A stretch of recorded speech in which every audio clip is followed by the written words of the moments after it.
ଦିନେ ଏକ ଜଙ୍ଗଲ ମଧ୍ୟରେ ଏକ ଧାରୁଣ ବାଘ ରହୁଥିଲା। ସେ ଅତ୍ୟନ୍ତ ମାରଣିକ ଓ ଦୟାହୀନ ଥିଲା। ଜଙ୍ଗଲର ସବୁ ପଶୁ ତାକୁ ଦେଖି ବହୁତ ଭୟ କରୁଥିଲେ। ତା ଭୟରେ ଜଙ୍ଗଲର ଶୂନ୍ୟ ହୋଇଯାଇଥିଲା। ପଶୁମାନେ ଜୀବନ ରକ୍ଷା ପାଇଁ ଏଠୁ ସେଠୁ ଲୁଚି ଯାଉଥିଲେ।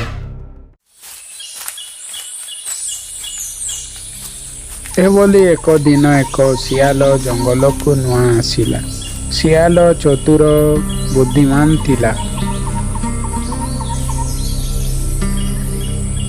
ସେ ତାହାର ଜୀବନ ନିମନ୍ତେ ନୂଆ ଜାଗା ଖୋଜୁଥିଲା। ଅପେକ୍ଷା କରିଥିଲା ଏଠାରେ ସେ ଶାନ୍ତି ରହିପାରିବ। କିନ୍ତୁ ସେ ସେତେବେଳେ ଜଙ୍ଗଲ ଭିତରକୁ ଗଲା। ବାଘ ତାକୁ ଦେଖି ପାଖକୁ ଧାଇଁ ଆସିଲା।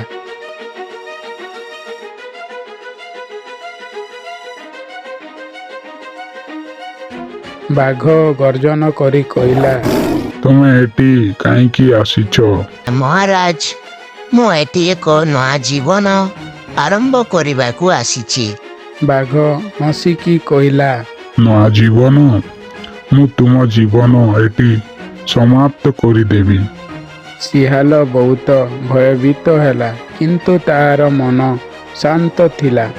ସେ ଅନ୍ତଃକରଣ ଚିନ୍ତା କଲା, ଯଦି ବୁଦ୍ଧି ଦ୍ୱାରା ହିଁ ବାଘକୁ ଧୋକା ଦେଇପାରିବି, ତେବେ ମୋର ପ୍ରାଣ ବଞ୍ଚିବ। ଶିଆଳ ଆଲୋଚନା କରି କହିଲା, ମହାରାଜ, ଜଙ୍ଗଲ ଦେବତାଙ୍କର ଦୂତ। ଦେବତା ମୋତେ ଏଠି ପଠାଇଛନ୍ତି ଜଙ୍ଗଲର ଶାନ୍ତି ପୁନଃସ୍ଥାପନ କରିବାକୁ।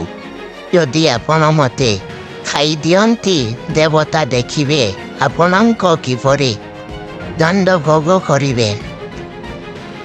ବାଘ ଅଳ୍ପ ଶଙ୍କା କଲା, କିନ୍ତୁ ସେ ଆତ୍ମହତ ଥିଲା। ସେ କହିଲା, ପ୍ରମାଣ କ'ଣ? ମୁଁ ମାନିବି କିପରି? ଶିଆଳ କହିଲା, ଆସନ୍ତୁ ମହାରାଜ, ମୁଁ ଆପଣଙ୍କୁ ଦେବତାଙ୍କ ପ୍ରତିବିମ୍ବ ଦେଖେଇ ଦେଉଛି। ତାପରେ ଶିଆଳ ବାଘକୁ ଏକ ପୁରୁଣା ଗଭୀର କୁହା ନିକଟକୁ ନେଇଗଲା। ସେ କହିଲା, କୁହା ଭିତରେ ଦେବତାଙ୍କ ରୂପ ପ୍ରତିବିମ୍ବ ଆସେ। ଆପଣ ତାହା ଦେଖନ୍ତୁ। ବାଘ କୁଆ ଭିତରେ ଯାଇକି ଦେଖିଲା ଓ ତାହାର ଅନ୍ୟ ବାଘ ପ୍ରତିବିମ୍ବ ଦେଖି ଆତ୍ମରୂପ ଭାବିଲା। ସେ ଭୟଭୀତ ହେଲା। ଭାବିଲା ଦେବତା ତାଙ୍କୁ ଦେଖି ରାଗିଛନ୍ତି। ସେ ଦେଖିଲା ପ୍ରତିବିମ୍ବ ତାଙ୍କୁ ଘୃଣା ଭରିତ ଚକ୍ଷୁରେ ଦେଖୁଛନ୍ତି। ବାଘ ଚିତ୍କାର କରି କହିଲା, ମୋ ଦୋଷ କ୍ଷମା କର। ମୁଁ ଆଉ କାହାକୁ ଦୁଃଖ ଦେବିନି। ଏପରିକି ସେ ଅନ୍ତରେ ବହୁତ ଭୟ ପାଇଁ କୁଆ ଭିତରକୁ ଝାପି ପଡ଼ିଲା ଏବଂ ତାହାର ସେ ଅହଙ୍କାର ଓ ଦୟାହୀନତା ସହିତ ତା ଜୀବନ ଶେଷ ହେଲା।